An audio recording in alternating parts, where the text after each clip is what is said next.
다 아시는 대로 과거에 그런 추격형에서 이제 선도형으로 가게 되면서 이 기초과학 기술부터 시작해서 모든 국가적 R&D의 이 범위가 중간 단계에서 그쳐서는 안 된다. 최종적으로 기업들이 이 기술을 활용을 하고 확산이 돼서 경제적 성과로 이어지고 더 나아가서는 일자리 창출까지 내는 방향에서 국가과학기술도 진행을 해야 된다 하는 게 이번 정부에 들어와서 아주 가장 특징적인 내용을 할 수 있지 않습니까?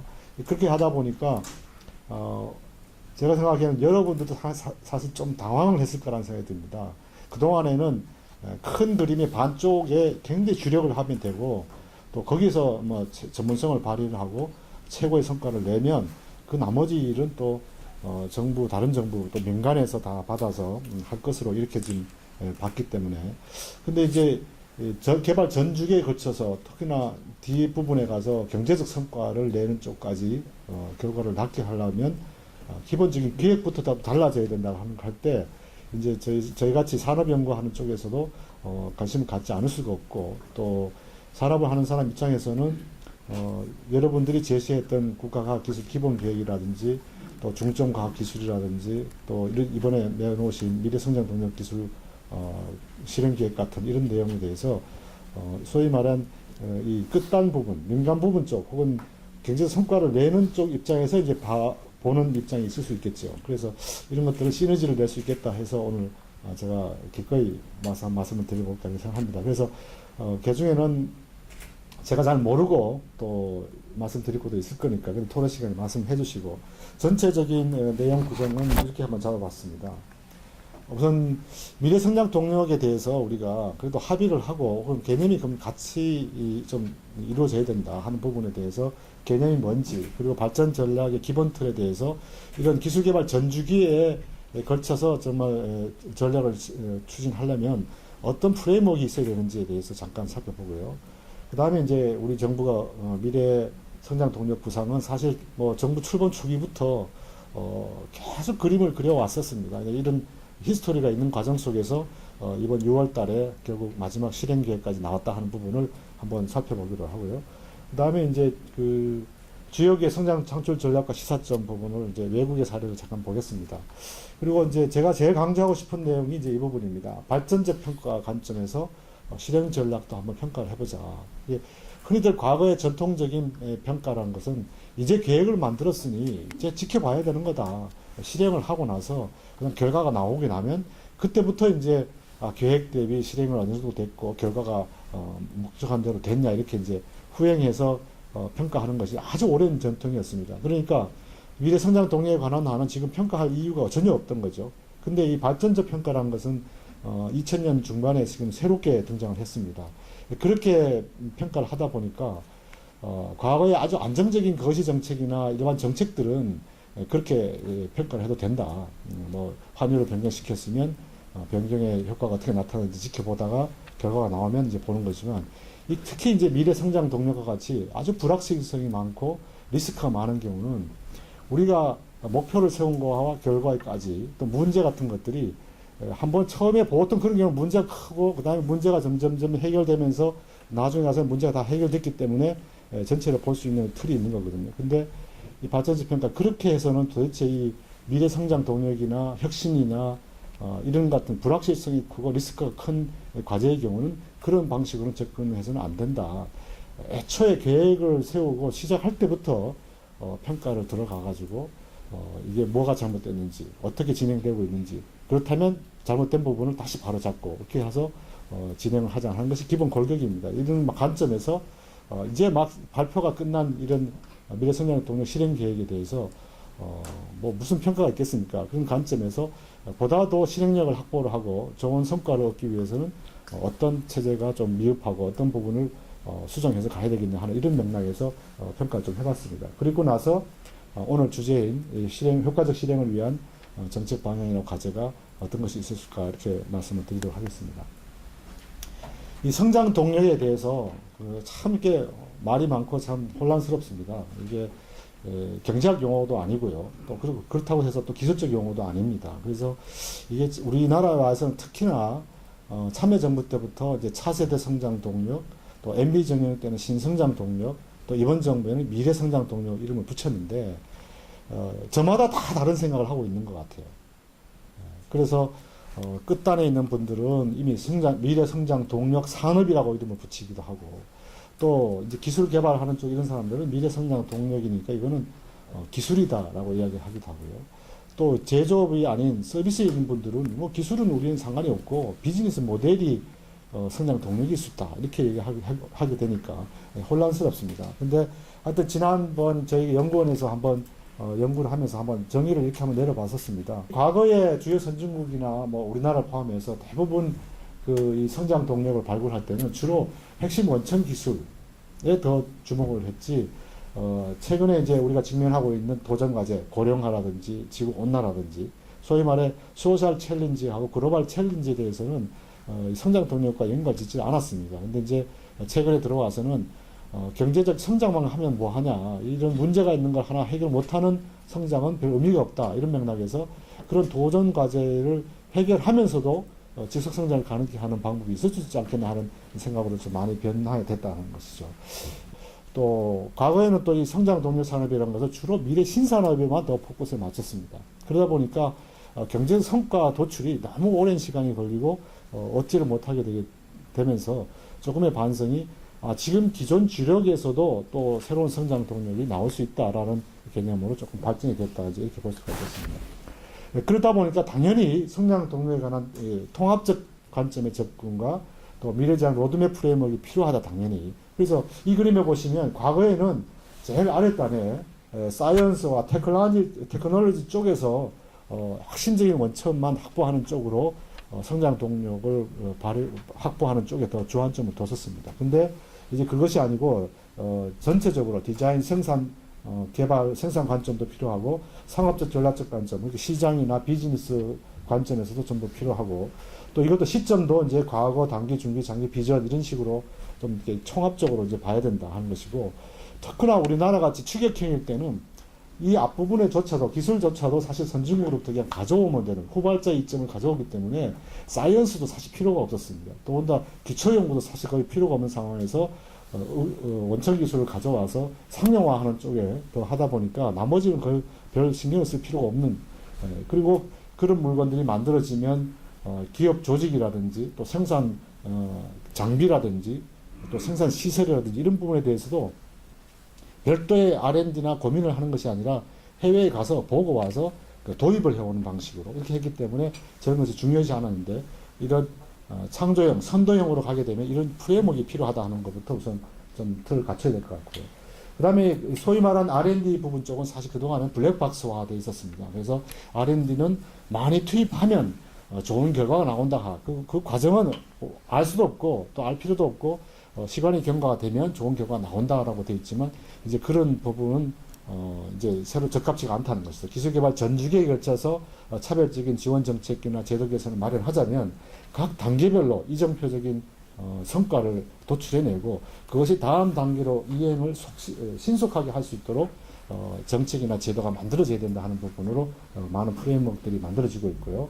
그 이후에도 R&D 이외에도 금융 조세, 초기 시장 형성, 글로벌 시장 진출 이런 단계별로 맞는 정책들이 만들어져야 된다 하는 논의가 있습니다.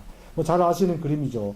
이 R&D 이후에 경제 성과 도출 과정에서 소요되는 금융 지원의 예만 보더라도 각 단계별로 초기에는 뭐 엔젤 투자라든지 이런 것들이 필요하지만 초반 단계나 죽은 계곡에 넘길 때는 밸류체인이라든지 전략적 얼라이언스 같은 것이 필요하다든지 이런 식의, 또 마지막 판매 단계 들어가면 IPO나 예를 들면 M&A 같은 것들이 필요하다는 식의, 그 다음에 레디니스 레벨에 플러스해서 매뉴팩처링 레디니스 레벨이라는 것을 같이 이제 보게 됩니다. 이 부분이 주로 생산 공정이 따라가줘야 된다는 것이죠. 그동안은 주로 제품 개발에다 포인트를 뒀고 만들었었는데, 이 제품 개발로만은 결국은 지속 가능하지 어렵다. 이게 말은 안 하고 있지만 제가 영국이나 미국의 여러 가지 전략의 레포트의 배경을 보게 되면 결국 중국을 의식하고 있는 겁니다. 제품 개발로 접근했을 때 그 제품 개발이 이미 기존의 공정을 사용하는 경우를 전제해놓고 제품의 기능성만 바꿔놨을 때 금방 중국이 따라온다는 거예요.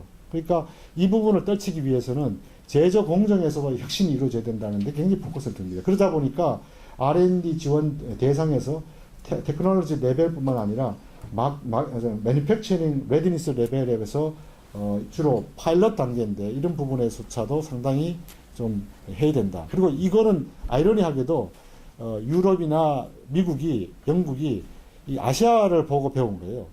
한국이나 중국이나 대만이나 일본들이 왜 우리는 원천 기술이 굉장히 우수한데 왜 우리는 상용화를 못하는가 하는데 거꾸로 들여다봤더니 이 제조 기반인 큰 이 동북아 국가들이 다른 면에서보다 계속 항상적으로 제조 단계를 책임지고 있다 보니까 이 제조용 능력이 자기네들보다 더 많다라는 거죠. 그래서 지금 역으로 좀 선진국들이 지금 매니팩처링 레디니스 레벨을 체크를 하고 있지 않습니까?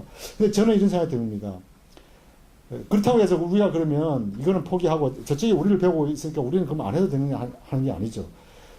특히 이 부분은 뭐냐 하면 새롭게 떠오른 이머징 하는 신성장, 미래 성장 동력의 경우는 결과적으로는 선진국에도 없는 새로운 제품을 만들 수도 있는 부분인데 우리가 그동안에 관과했던 부분은 기술은 개발을 했지만 제조 단계에서는 대부분이 제조 기계나 장비를 해외에서 그냥 들어와 버리는 아주 편한 방법을 택한 거예요. 근데 그걸로서는 더 이상 안 된다는 것이죠. 그래서 우리 미래 성장 동력에 관한하는 이 새로운 제품이나 새 제품을 매니팩처링 하는 레벨 부분에까지 도입을 해서 정책 구상을 짜야 될 필요가 있다. 결국은 이것이 끝이 아니고 좋은 일자리 창출을 하는 데까지 연결되어야 된다 하는 것이죠. 이러다 보니까 정부 내에서도 미래 성장 동력을 발굴하는데 굉장히 고민이 깊어졌어요. 그래서 사실은 굉장히 느려졌습니다. 여기 조금 혼란까지 거쳐가서 느려졌을 뿐만 아니라 부처 간에도 혼란이 생겨서 잘 아시는 대로 이미 13년 12월에 이건 산업부에서는 먼저 13대 미래성장 엔진이라고 해서 발표를 해버리죠. 산업 엔진이라는 이름으로 바꿔서 일단 13개를 만들어냅니다. 종전에 산업부에서 하던 방식대로. 그런데 그 다음 2월 달에 미래부에서 다시 미래성장 동력을 다시 만들어내죠. 보시는 대로 9대 전략산업과 4대 기반산업 분야에 13개를 만들었습니다. 그러니까 종전하고 이제 차별되거나 비교가 된다고 한다면 소위 말한 플랫폼형의 기반 기술 부분을 따로 구분했다는 것이 좀 차이가 됩니다. 그러니까 밑에 있는 4개가 위에 있는 3개 분야의 9개 산업에 골고루 다 적용이 되는 이런 기술이다 하는 이런 맥락으로 만들어진 거죠. 근데 앞서 보신 이 산업부와 이 미래부 안에서 한 6개 정도가 거의 이름만 다르지 겹쳤습니다. 그래서 이런 부분 쪽이 사실은 시장에 어떤 시그널을 주는 면에서는 굉장히 많은 혼란을 가져왔다고 볼 수가 있죠. 그렇지만 어떤 정부가 이것을 다시 수습을 해서 3월 달에 결국 최종 범정부 미래성장 동력안으로 결국 확정을 합니다. 이건 여러분들이 잘 아실 것이기 때문에 구태여 말씀을 드리지 않겠습니다만은 특징을 든다면 결국은 위에 있는 9대 산업 전략산업 분야의 기술들은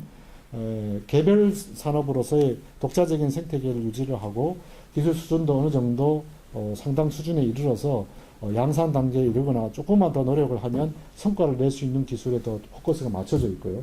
특히 이제 과거하고 달리 이제 복지산업 동반 윤석이라고 해서 맞춤형 웰리스 케어나 혹은 재난안전관리 시스템, 신재생에너지 하이브리드 시스템 이런 것들이 아까 말씀드렸던 소셜 챌린지나 글로벌 챌린지에 부응해서 국가가 경제 성장만 추구하는 것이 아니라 이런 문제 해결도 같이 간다 하는 맥락에서 과제가 선정됐다는 것이 이제 과거 정부하고는 다르다고 볼 수가 있겠습니다. 이런 형태로 갖춰져 있고요. 이 경제장관 회의에 올라서 6월 18일 날 결국 이제 실행계획이 완전히 완성이 됩니다.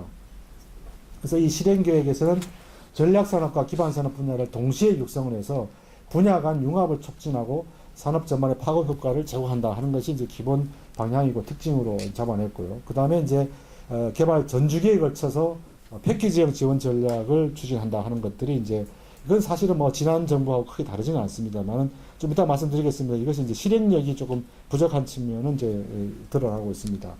그 다음에 이제 특이한 것이 이것이 이제 국가 주도로 미래 성장 동력을 발굴하면서 과거에는 이제 민간의 역할을 준다고 해서 이제 민간 주도로 민간이 먼저 한번 해봐라 해가지고 받아가지고 정부하는 이런 식으로 했었는데 이번에는 뭐 결국은 정부 주도를 일단 하고 민간 부분의 쪽으로는 민간 이제 플래그십 프로젝트라고 해서 민간에서 이 부분에 대해서 민간 쪽에서 굉장히 단기적으로 성과 창출하고 바로 투자를 할 수 있는 부분은 민간이 프로젝트를 만들어내 가지고 별도로 추진해라 이렇게 해서 이제 내놨던 것이 이제 특징이라고 볼 수가 있는데 이런 식으로 이제 일단 확정은 됐습니다.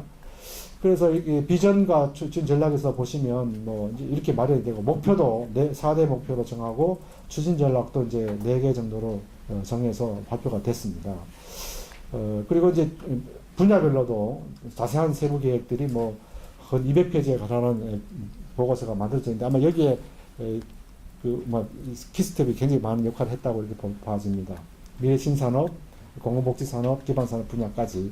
그리고 이제 플래그십 프로젝트도 소랑설레 굉장히 말이 많았습니다. 뭐 이런 형태, 이런 형태가 많았는데 최종적으로 드러난 형태는 ESS, 그러니까 에너지 스토리지 시스템하고 탄소 섭취 복합재료, 비만관리 웰리스 정도만 지금 만들어져 있습니다.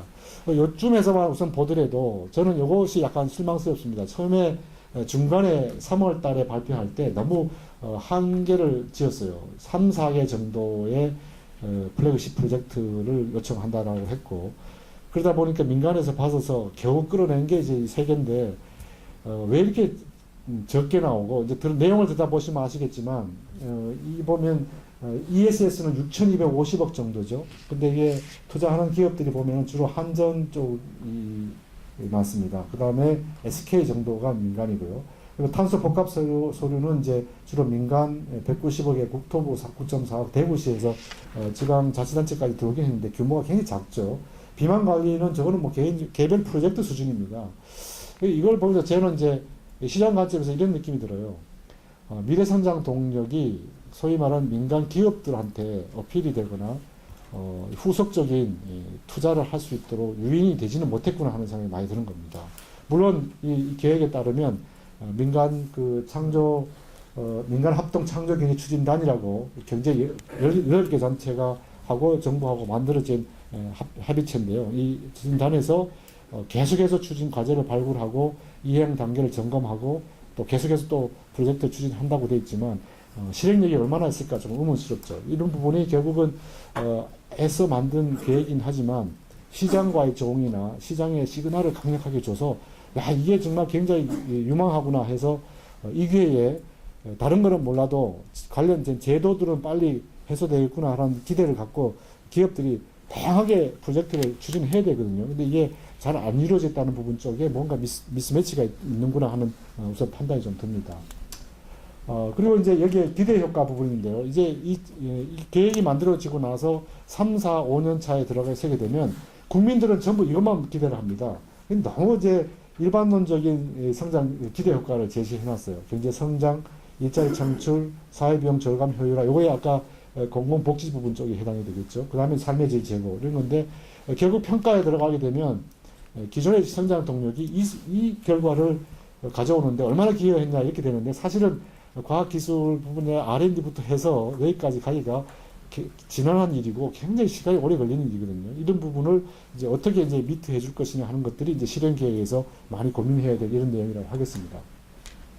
그래서 제가 그 당시에 추진 계획이 6월 달에 발표가 되고 약간 그 이후에 뭐 벌써 시간이 많이 흘렀기 때문에 잠깐 어느 정도 이행되고 있냐를 봤습니다. 예산이 일단 미래 성장 동력에 대해서는 거의 작년도는 9,975억 정도였는데 15년 안에는 1조 724억 정도로 여러 가지 R&D 과제 중에서 가장 큰 비중을 차지하고 중요한 형태로 갖고 있습니다. 그 다음에 산업부에서 마련한 산업 엔진 R&D도 뭐 적지 않은 예산이죠. 2014년은 30억밖에 안 되는데 15년 안에는 무려 219억 정도로 늘었고요. 나머지 이제 관련되어지거나 연관되어질 수 있는 분야에 돈들이 있죠. 그 다음에 중소 중견기업 지원 부분 쪽도 결국 1조 168억 정도로 7% 이상 굉장히 증액이 됐습니다. 일단 예산에 반영되는 부분에 있어서는 국가적으로 굉장히 중요시한다는 부분이 확증이 된 셈이고요. 그 다음에 이제 이행점검, 성과평가, 실행계획 수정 보완에 대해서 일단 계획이 아주 짜임새게 짜져 있습니다. 현재로는. 가령 미래성장 동력 분야 추진단이 이제 만들어져 있고요. 그 다음에 거기서 이제 이행점검을 반기에 1회를 한다고 했는데 이게 과연 되고 있는지는 좀 의문이고, 미래성장 동력 특별위원회, 이거는 이제 과학기술심의위원회 산하에 설치가 됐죠. 지난 4월 달에. 일단 예산을 확보하는데 역할을 하신 것 같고, 그건 잘 하셨는데, 그 후에 이제 이 특별위원회에다가 그 실행계획의 총괄 이행 상황, 성과평가, 점검하도록 이렇게 임무를 지어져 있습니다. 근데 이것이 과연 작동을 하고 강력한 추진 실체가 될까 하는 것에 대해서는 조금 의문입니다. 그 다음에 이제 이런 실행계획이 이제 나온 직후에 뭐 수정 보완 이야기가 나오는 것보다 좀 이상하지만 어쨌든 자체 계획으로 보면 이 실행계획을 롤링 프레임 방식으로 매년 평가를 해서 어떤 형태든지 간에 조정을 하겠다라는 이제 계획은 서져 있는 상태입니다. 자, 그럼 잠깐 이제 그 발전제처럼 넘어가기 전에 이제 주요국인데요. 대부분은 아시는 내용이고 제가 자료를 참고를 하시고 주요국 성장 동력에서 제가 이 실행력 확보와 관련해서 꼭 지적하고 싶은 내용을 잠깐 짚고 넘어가도록 하겠습니다. 제가 가장 관심 있게 최근에 보고 있는 실행력 확보 수준에서 여러분들이 좀 참고를 하고 특히 키스텝에서도 구체적으로 이 실행력을 확보하기 위해서 실무적으로 좀 참고할 부분 중에 바로 이 EU의 소위 말한 CATS, 그러니까 Key Enabling Technology의 추진 전략 부분을 좀 참고했으면 좋겠다는 생각이 듭니다. 우선 계획을 설립할 때 우선 이 사회적 도전 과제를 태클하는 부분 쪽이 굉장히 유용했고요. 그 다음에 우리 지금 하고 있는 이 선상 동력하고 이 EU의 핵심 기반 기술 혹은 핵심 유망 기술이라고 표현하는 저거와의 차이점에서 우리가 한번 클리어를 해야 될 부분이 뭐였냐 그러면 거기는 우리는 지금 여기서 보시면 지금 우측 그림에서 보시면 소위 말한 카 인더스트리에서는 이제 CO2 저감형 엔진 그 다음에 뭐 라이트닝 같은 거 이런 제품을 이제 해놨는데 여기서 강조하고서는 이걸 더 강조한 것이 아니라 이게 이제 우리로 보면 미래성장 동력 그 산업별 9개 과제가 될 수가 있는데요. 거기에 들어가는 공통으로 들어가는 기술이 뭐냐 하는 거에 더 포커싱을 맞춘 거예요.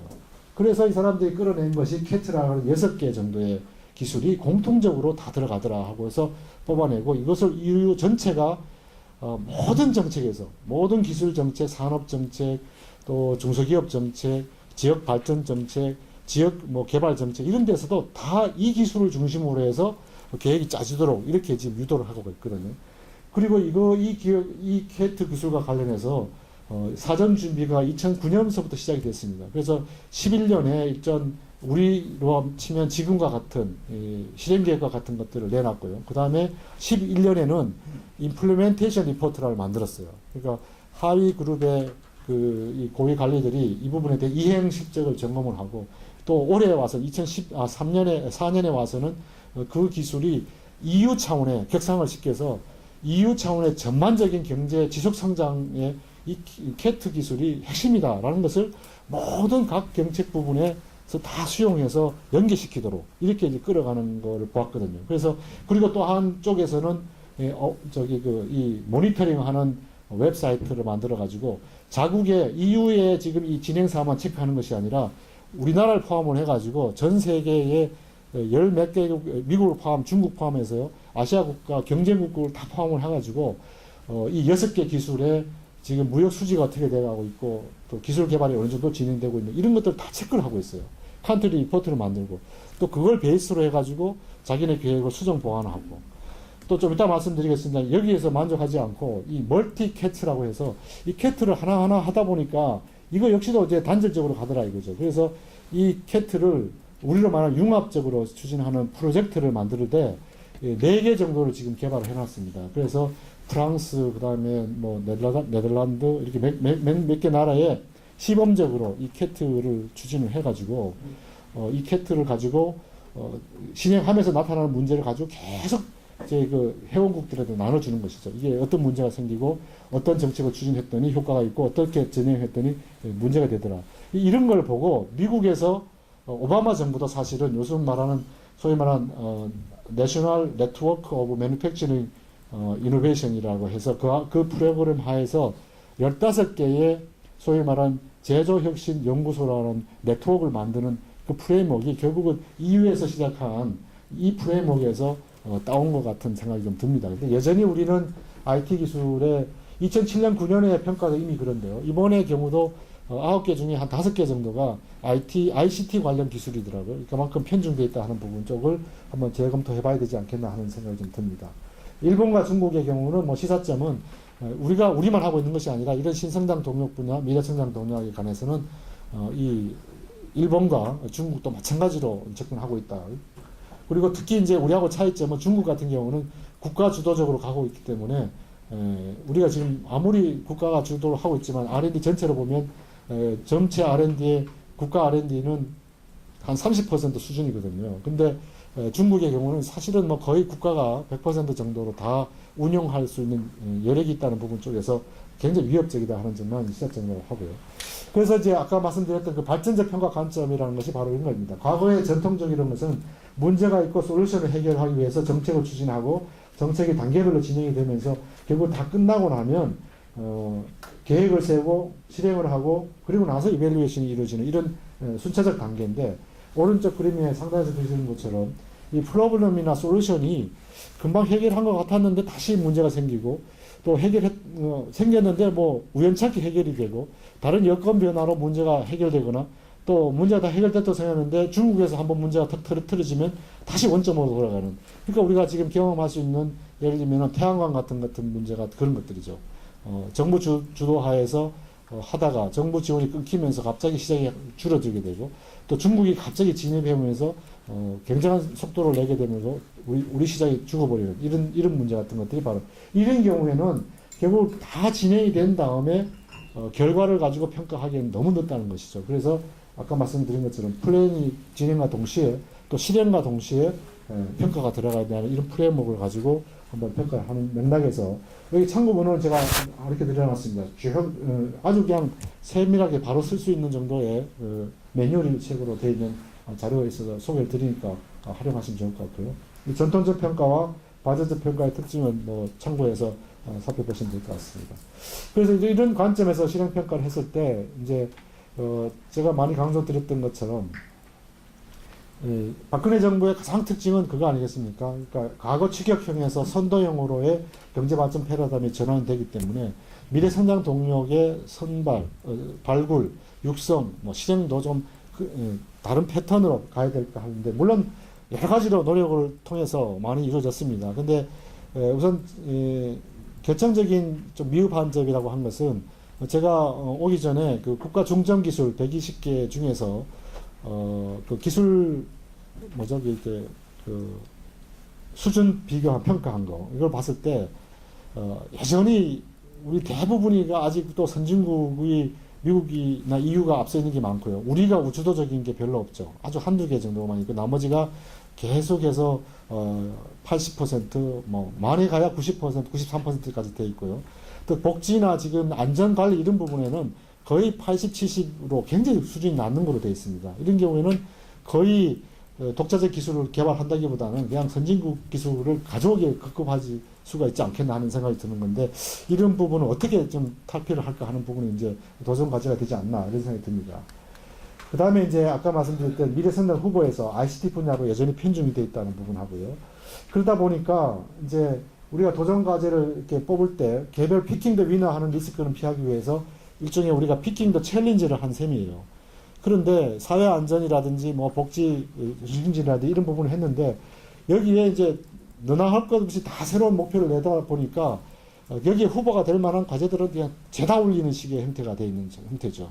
그렇게 되어 있을 경우에는 결국 그 방법이 뭐냐면 여러 가지 대안적 방법을 비선택적 방법으로 내놓고 있다는 것이죠. 그래서 이게 실행 단계에 가서는 부처 간의 우선순위라든지 부처 내에서도 대안 간의 우선순위를 좀 누군가는 정해줘야 R&D 자금의 배정이라든지 실행 계획이라든지 또 순차적인 가치 사슬을 성찰할 때 순서도 바꿀 수 있다는 것이죠. 예를 들면 신재생 에너지에 관해서도 우리가 대안적인 신재생 에너지가 무려 9개나 10개 정도가 있거든요. 근데 그게 다 중요하다는 맥락에서 들어오는 것이죠. 그럴 경우엔 사실은 이제 이런 실행 계획 정도에서는 우리 실정에 맞게, 우리 실정에서 봤을 때는 어떤 것들이 우선순위가 있는지 하는 부분에 대해서 설정할 필요가 있다. 근데 그런 부분 쪽은 이제 롤링 계획에 따라서 수정 보완할 때 좀 감안해서 할 필요가 있지 않겠나 하는 생각이 들고요. 특히 이제 그 융합 성과 도출 전략 부분 쪽인데 이게 이제 그 지난 정부하고는 달리 이렇게 호리젠탈로 들어갈 수 있는 4개하고 9개 분야에서 서로 연결이 될 수 있는 기술 과제들이 다 연결이 돼 있어요. 이게 이제 아마 그런 의도를 하시는 것 같아요. 각각의 분야가 저스트파이스 하셨다는 것도 보여줄 수가 있는 것인데 실제 이걸 이제 들여다보면서 제가 자꾸 걱정이 됐던 것들은 이런 겁니다. 이렇다면 지능 반도체나 융보가 소재나 지능 사물론 이쪽 그 부분에서는 별도의 추진단이나 별도의 R&D를 주기보다는 오히려 5G 이동통신에다가 이런 부분 요소를 감안해서 사업을 추진해야 되기 때문에 이쪽에 다 협조가 되도록 이렇게 추진이 돼야 되는데, 흔히 이렇게 보다 보면 위에 9개도 추진단, 밑에 4개도 추진단이 따로 있게 되거든요. 그렇게 되면 이 추진단은 자기의 성과를 내기 위해서 이 버티컬한 이동통신에 들어가는 쪽에 참여하기보다는 또 다른 그 분야에 자기네 아이템을 개발을 하게 됩니다. 과거의 경우를 보게 되면. 그렇게 돼서 모양은 그렇게 갖춰놨는데 실제는 따로 놀게 되는 이런 부분이 있기 때문에 이런 부분들을 융합시켜서 요것들이 묶여지도록 R&D 과제를, 대형 과제를 한 단위로 좀 줘보는 것도 방법이 아니지 않겠나. 이런 요소에 반드시 5G 통신에서 빅데이터 요소들을 다 감안할 수 있도록 이렇게 좀 만들어가는 것도 이게 작동하도록 하는 메커니즘이 아니겠나 이런 생각에서 말씀드려봤습니다. 그 다음에 이제 동반선장 기반 중소기업 육성이라는 것이 굉장히 중요한 정책 목표로 돼 있고, 또 R&D의 외형도 크게 한다든지 또 참여 비율을 높인다든지 하는 형태의 외형적인 노력은 많이 하고 있어요. 근데 제일 중요한 것은 이 중소기업만으로는 안 된다는 부분이 많다는 것이고, 이때 이제 대기업하고 협업 관계를 만들어줘야 되는 것이 굉장히 중요한데, 지금 현재는 이제 창조 지역형식센터 같은 경우에 이제 그 각 지역별로 대기업들이 참여를 해서 대기업을 뭐 도와주는 식으로 뭐 모니터링하고 특허도 좀 나눠주고 하는 식으로 이제 억지로 강제를 하고 있지만, 그것이 이제 그런 식으로 해서는 안 된다는 것이죠. 그 안에서 대기업이 더 자발적으로 얘들하고 같이 하지 않으면 안 되겠다 하는 요소가 있게끔 만들어줘야 된다는 것이고, 여기에 참여하던 중소벤처들도 여기 들어가게 되면 결과적으로는 대기업한테 다 모든 것을 뺏긴다든지 기술이 노출돼서 결과적으로 우리한테 남는 것이 없다든지 이런 불신 관계가 만들어지는 것이 아니라 여기에 참여해서 결국은 우리가 대기업으로 클 수 있구나 하는 정말 그 확신을 가질 수 있도록 메커니즘이 있어야 되는데, 그 중에 대표적인 것들이 네덜란드의 사례를 보면 결국 그 참여하는 기업들 간에 R&D의 결과에 대한 지적재산권에 대한 공유제가 확실하게 정착이 되어 있어야 되는 것 같더라고요. 이런 부분이 마련되도록 해줘야만 강제에 대해서 억지로 참여하는 것이 아니라 자발적으로 참여하게 된다 하는 것들을 이제 좀 말씀드리겠습니다. 그래서 이제 뭐 창조기능 실현 차원의 차별적 전략 추진과 구체화하는 것들은 어쨌든 아마 역사적으로 지나놓고 나면 이번 정부의 가장 특징적이라고 한다면 결국은 지난 한 60년간 산업화 과정에서의 그 소위 말 추격형에서 선도형으로 전환을 시도했다는 것이 가장 높이 평가받을 겁니다. 여기에 맞춘 결국은 이 미래 성장 동력의 추진 체계를 갖추는 것이 이제 필요하다는 것이고요.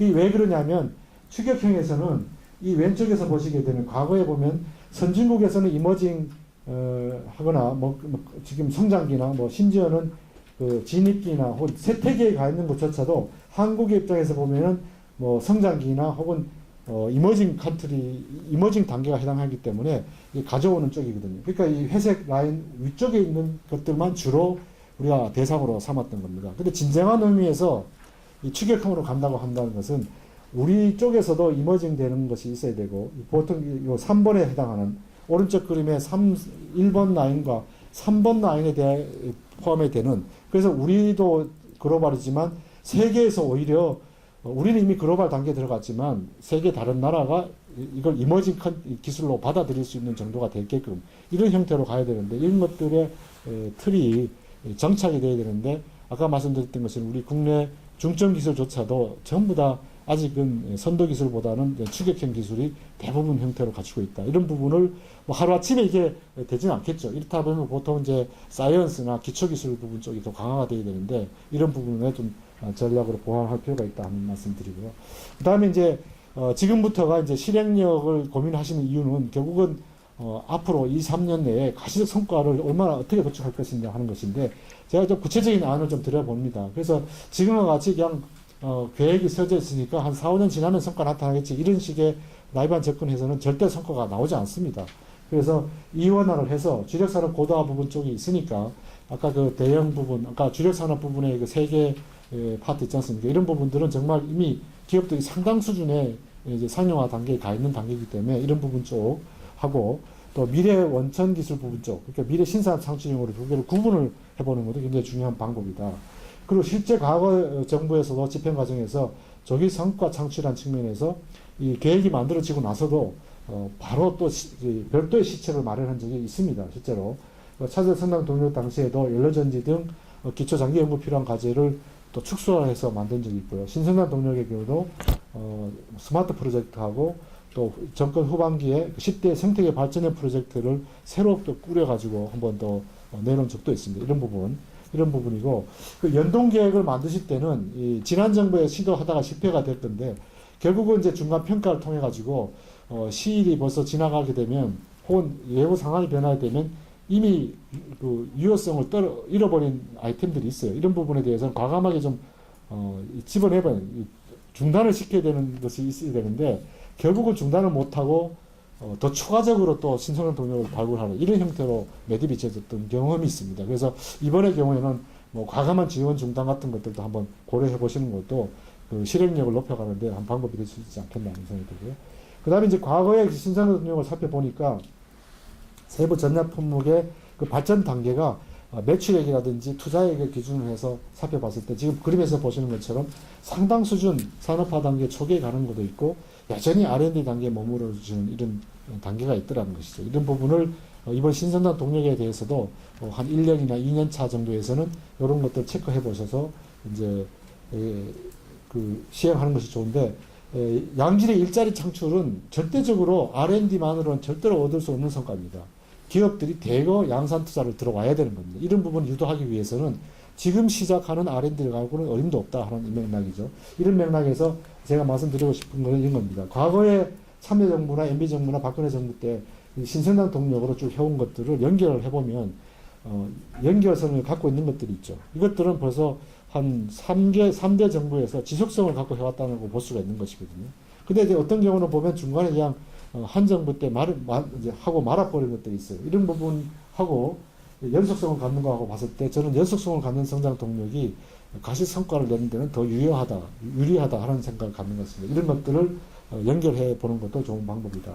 실제로 과거에서 보면 우리가 80년대, 90년대에 성장 동력으로 등장을 해가지고 2000년대에 와서 정말 일자리를 내고 또 무역 성과를 내는 두 아이템, 통신기기나 디스플레이를 보시면 그 이전부터 상당원의 잠복기가 있습니다. 보통 7, 8년 이상의 사실은 기업들이 진입을 하고서도 실질적인 수출이라든지 또 뭐 고용이라든지 이런 것들의 성과를 못 내는 경우가 많거든요. 그러다가 보통 7, 8년이 지나야만 결국 이런 성과를 낸다 하는 부분을 염두에 두시면 어떤 접근을 취할지가 좀 감이 설 거라고 생각됩니다.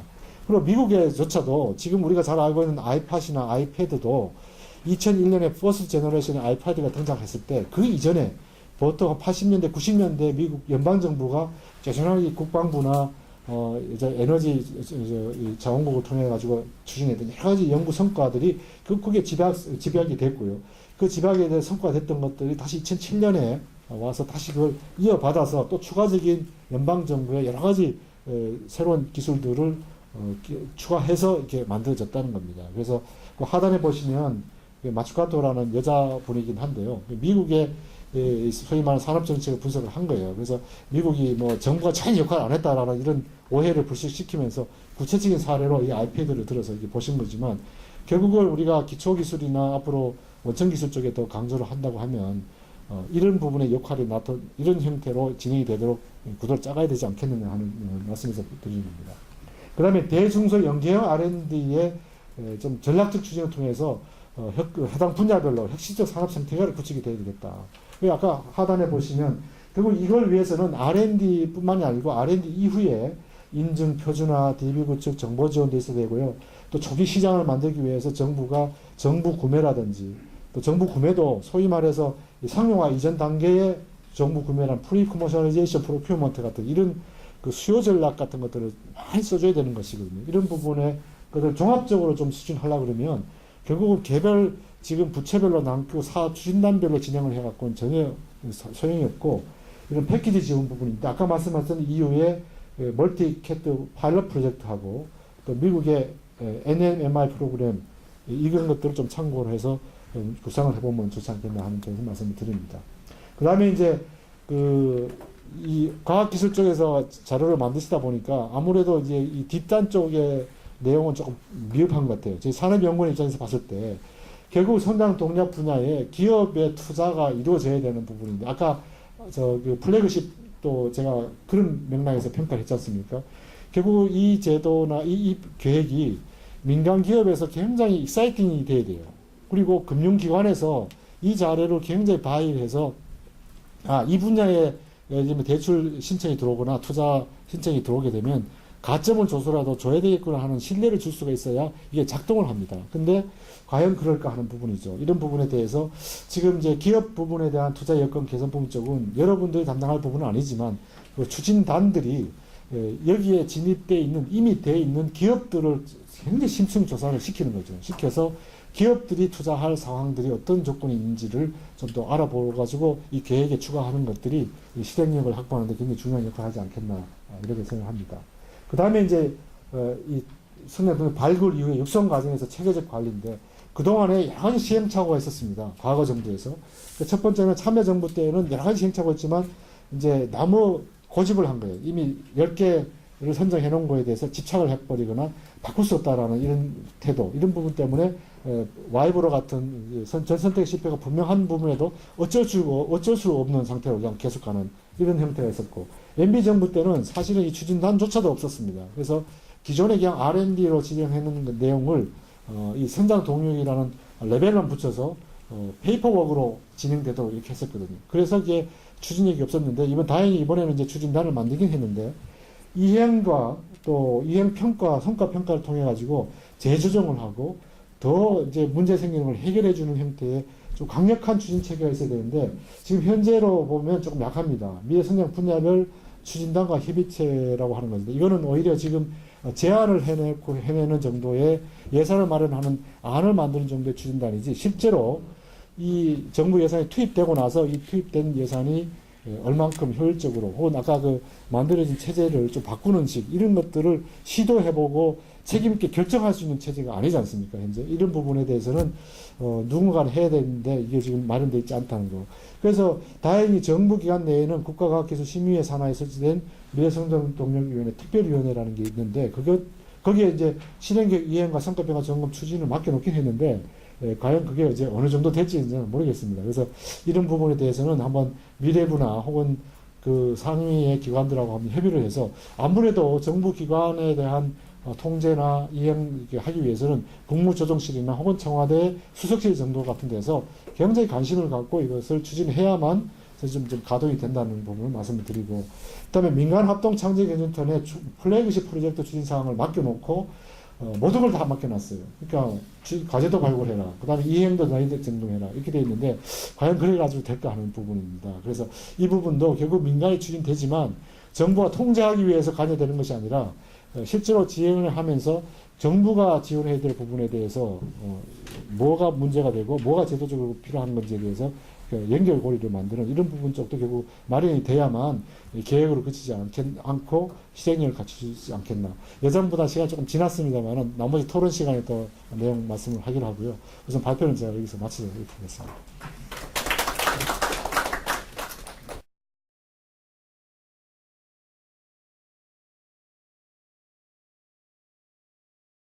고민을 많이 했어요. 했는데 또 나가야 되나 그랬는데 결국은 또 제가 원장님 팬이라서 그냥 나왔습니다. 또 한 가지는 그 방금 소개받은 바와 같이 작년 7월에 국가 그 중점기술 범부처 전략 로드맵 분야에서 제가 미래 성장 분야 쪽에서 그 담당을 했었고요.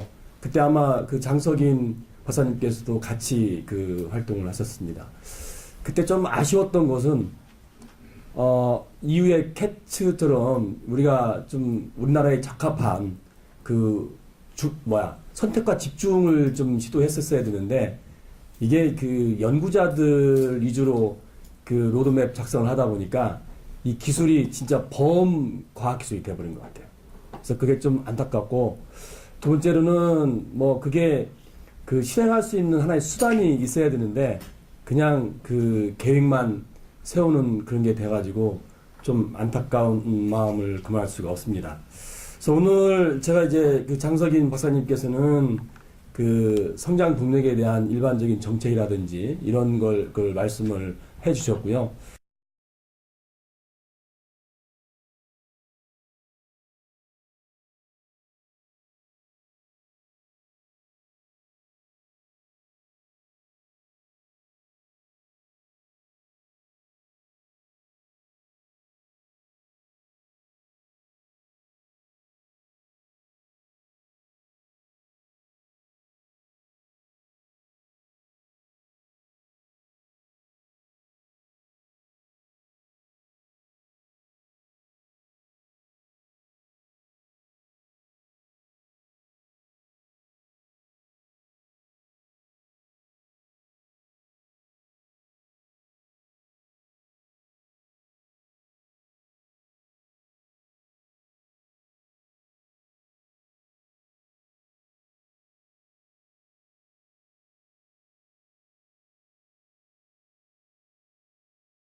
그 중국을 보면 중국은 1350개에서 1500개로 뜁니다.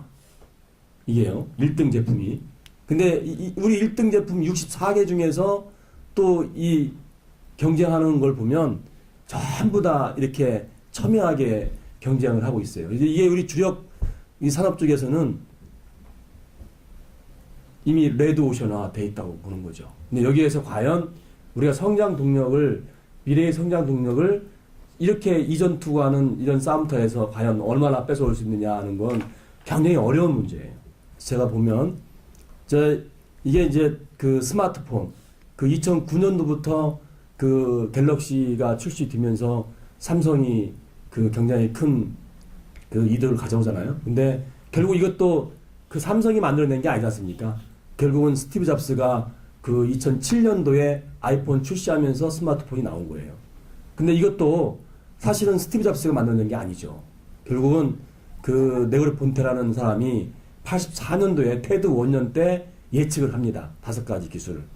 뭐 1인 1 컴퓨터, 터치 스크린, 키오스크, 뭐 웹 인터페이스, 뭐 CD롬. 근데 CD롬만 빼고 4가지는 전부 다 스마트폰에 탑재가 된 거죠. 근데 이와 같은 새로운 그 상품이 나와야만이 우리가 그 성장 동력이 되지 않을까라는 그런 생각을 해봐요. 그래서 보면 또 한 가지 이제 우리가 고민해 볼 게 이런 거잖아요.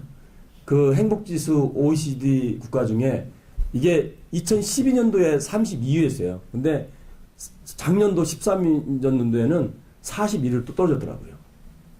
과연 이런 상황에서 정부라든지 정책을 위반하는 키스텝에서 과연 그 미래 성장 동력을 아무리 유친다 한들 이 국민들이 행복지수가 이렇게 느끼고 있는 한 과연 어느 정도 가져올 건지 하는 건 의문시 되는 거죠. 사실 이것도 우리가 끌어올려야 될 것 중에 하나라고 보는 거고요. 또 제가 어제 신문을 제가 보니까 이것도 역시 암울한 얘기죠. 그 해외 투자가 그 99년도에 47억 달러였는데 작년도에는 357억 달러로 늘어났습니다. 그러니까 이 얘기는 뭐냐면요. 우리나라가 해외로 투자하는 그에 늘어났다는 얘기예요. 근데 투자 유치를 보면 같은 그 99년도에 155억 달러였는데 4년, 5년 지난 다음에도 145억 달러로 줄어들고 있습니다. 이건요. 노동시장의 불확실성, 노조 관련 문제죠. 그다음에 고임금, 이게 문제가 되는 거예요. 또 규제 효율성이 144개국 중에 96등을 하고 있는 거죠. 이런 문제들이 사실은 아무리 지금 그 정부라든지 오늘 장석임 박사님 발표하신 미래 성장 동력 이런 것들 아무리 외쳐본들 인프라가 이렇게 돼 있다는 거죠. 보시면 이 수출 10대 품목이 조선은 이미 반토막이 나 있고요. 디스플레이, 이 철강 이런 쪽도 다 지금 마이너스 성장을 기록하고 있죠. 그러니까 이 10대 품목 중에서 지금 4개 품목은 성장이 멈춰 있고 마이너스로 가고 있는 거고요. 나머지 6개 품목은 비슷하게 지금 진행을 하고 있죠. 그래서 또 한 가지 우리가 또 고민해 볼 게 저 이제 우리 그 연구위에서 이걸 어떻게 한번 해볼까라는 건데요. 그 OECD 회원국 중에 그 기술 무역 수적자가 제일 꼴등입니다. 54억 불, 59억 불로요. 이게 근데 또 좋은 징조도 하나 있어요. 중소기업의 기술 무역 수지는 흑자로 풀었었죠, 작년에. 근데 이게 대기업형이거든요. 근데 이게 다 보면 IT 쪽에 집중돼 있어요. 또 역설적으로 얘기하면 결국은 우리가 IT 쪽에 활성화가 됐으니까 원천 기술을 많이 내는 거예요. 근데 이걸 과연 이게 59억 불이면 이게 저 한 6조 넘잖아요. 그래서 이런 것들을 우리가 어떻게 할 거냐 하는 게 이제 제가 하나 이거 고민 사항이고요. 그래서 이제 이런 것들을 이제 융합연구로 한번 풀어보자라고 해서 지금 뭐 하고 있고요. 그래서 융합연구 생태계도 한번 조성을 해보고, 그래서 뭐 이건 지난번 제가 출연연 융합연구 활성화라는 측면에서 제가 발표를 드렸어요. 지금까지 그 모듈형 융합연구, 그러니까 기관에서 다 그냥 흩어져서 융합연구하는 걸 이번 연구에서는 다 모입니다. 모여서 진짜 효율적인 융합연구를 수행하기 위해서 이렇게 챔피언 그 연구단을 구성을 할 거예요. 근데 이거 저 예산이요, 그렇게 많지는 않아요. 예산이 그 정부 그 출연연에서 우리 지금 국가연구위 산하에 있는 R&D가 약 한 2조 정도 되거든요. 근데 이 융합연구단에 저 사용될 돈들은 약 한 3천억 원 정도 됩니다. 그러니까 한 10%인데 이게 융합연구의 가장 좋은 선례를 한번 만들어 보자라는 게 이제 제 생각이고요. 그래서 이제 결국은 출연연 25개 연구원이 이 미래 신성장 동력을 창출해야 된다.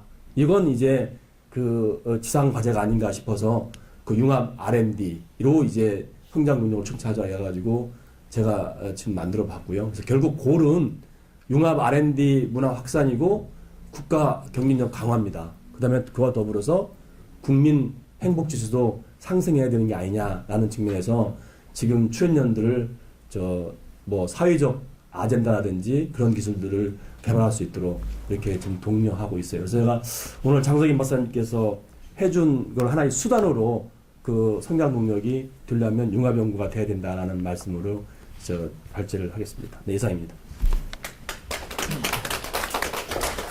네, 감사합니다. 윤석진 본부장님께서는 미래 성장을 위해서 출연연이 어떤 일을 담당해야 되느냐에 대해서 첫 번째는 정말 우리가 과학기술이 국정운영 중심이라는 사실 전 박근혜 정부가 주장했었고 그것들을 어떻게 우리가 소화하고 있는지에 대한 고민이 저는 굉장히 중요하다고 보고 있고요.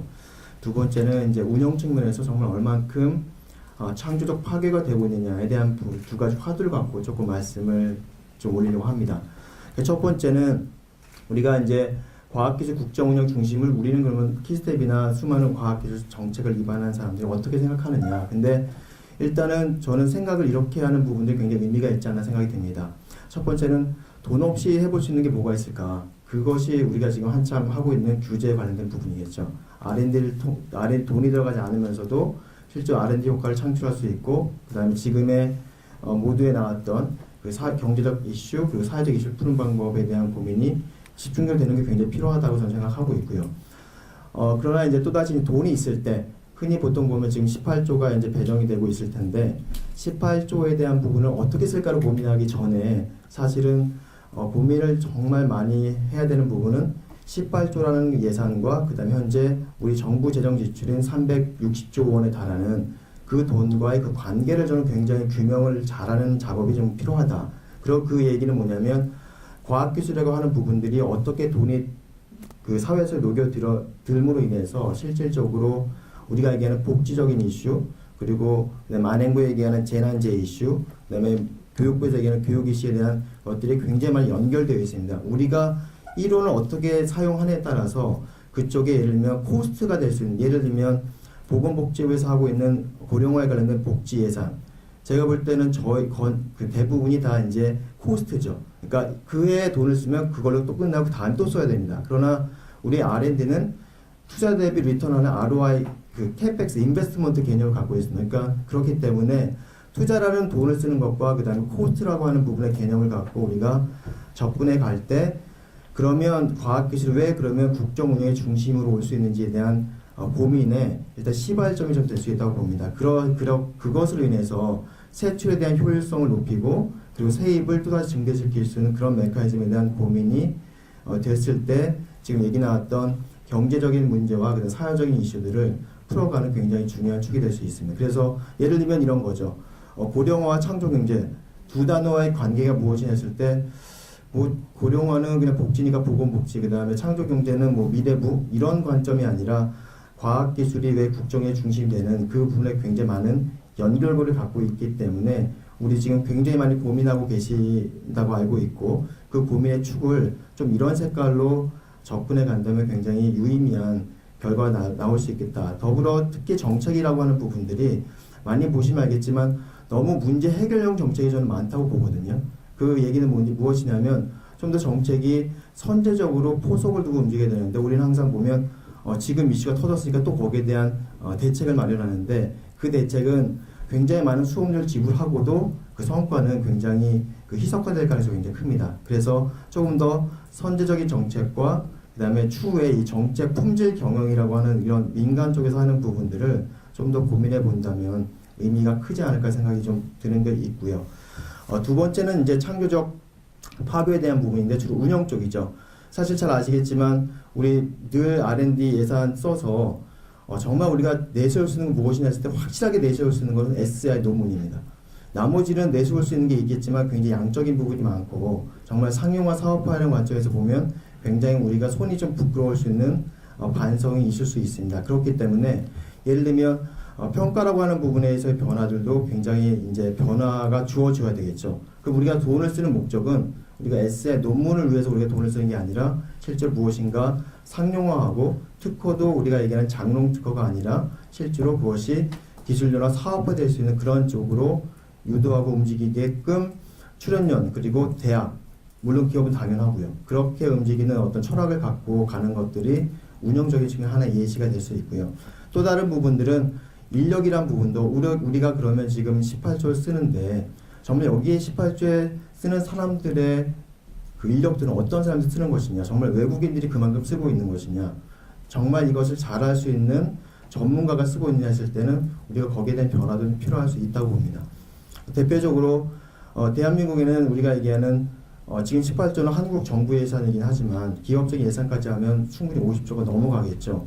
그러면은 왜 우리는 왜 드림팀이 안 만들어지느냐? 삼성전자 최고의 연구원들, 그리고 현대자동차 최고의 연구원, 그리고 출연연의 최고의 연구원, 이들이 어떻게 하나가 돼서 움직일 수 있는 자원, 한국에 있는 좋은 인적 자원을 어떻게 가장 극대화할 수 있는 것이냐 고민들의 축을 가지고 움직일 필요가 있겠죠. 만약에 충분히 민간 쪽에 그 출중한 인력들이 있는데 엉뚱한 다른 기관에서 기술 축적을 해서 우리가 대한민국이 돈을 쓴다. 제가 볼 때 그거는 굉장히 넌센스라고 될 수 있는 거죠. 그거는 국가가 보유하고 있는 자산을 굉장히 활용을 좀 덜 할 수 있겠다. 그래서 부분 최적화하지 말고 인적 자원의 전체 최적화를 위해서 어떻게 인적 자원을 포석하고 그다음 활용하느냐에 대한 고민도 있으면은 굉장히 의미가 있을 수 있겠다는 부분이 듭니다. 그래서 그 전문성이라는 부분과 유연성이라는 부분을 갖고 움직이는 것들이 굉장히 중요할 거고 하나의 그 창조 파괴에서 사실 연구의 민주화 단어가 조금 이상할 수는 있겠지만 사실 그 부분도 굉장히 중요할 수 있습니다. 그러니까 굉장히 자율적이고 그 다음에 거기 성과로 귀결되는 어떤 과정에 대한 행정에 대한 부분이 아니고 관리를 위한 R&D가 아니라 정말 우리가 흔히 얘기하는 관리는 모르겠고 성과만 나한테 보여다오. 그리고 그 나머지는 PM이 알아서 해주면 될 것 같아. 라는 어떤 그런 쪽에 정부와 실제 연구기관 그리고 관리하는 기관들이 그런 어떤 철학을 갖고 움직이는 것들이 조금 더 창조적 파괴가 돼야 되는데 그렇지 않고 우리가 지금 여기에 승부수를 떼어보겠다고 하는 부분들 지금 중국의 추격 그 다음에 또 미국과 유폭일의 계속적인 지속적인 경제 우위의 확보 이 부분에서 한국이 그런 부분들을 조금 새롭게 하기 나아가서 있는 걸 그대로 두고 우리가 전쟁하기 굉장히 어려울 겁니다. 그러니까 포기도 굉장히 많아야 될 거고 그런 차원에서 이 창조적 파괴라는 부분이 굉장히 중요시 될 수 있다. 그래서 사실 두 가지 그래서 과학기술의 진짜 국정운영에 중심되는 부분들 우리는 어떻게 해석하고 우리가 지금 펼치는 부분이 정말 중심인지 아니면 수많은 분야 중에 하나인지에 대한 부분의 해석을 좀 잘해줬으면 좋겠고 두 번째는 창조적 파괴가 이루어질 수 있는 운영이 될 때 조금 더 우리의 돈들이 효율적으로 사용되지 않을까 그렇게 생각하고 있습니다. 네, 고맙습니다.